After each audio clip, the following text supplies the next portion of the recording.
Bonjour frères et sœurs et merci de votre fidélité.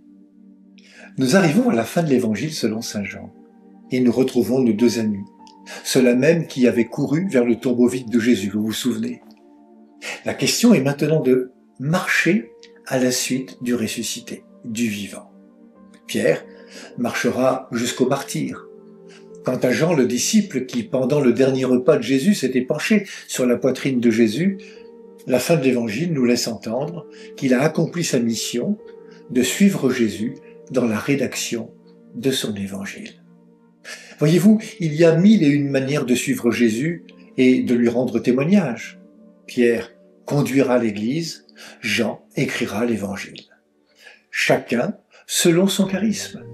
L'Esprit Saint, que nous fêterons dimanche prochain, souffle où il veut et vient habiter nos cœurs dans la diversité de ses dons. Ce qui compte pour le Seigneur n'est pas de se comparer les uns aux autres, mais d'être fidèle à notre vocation. Le fait que Jean n'ait pas tout retranscrit de ce que Jésus a dit et fait est une bonne nouvelle. En effet, la mission ne consiste pas à être des répétiteurs d'un message que Jésus nous aurait donné, mais plutôt de faire connaître sa personne pour qu'on le suive.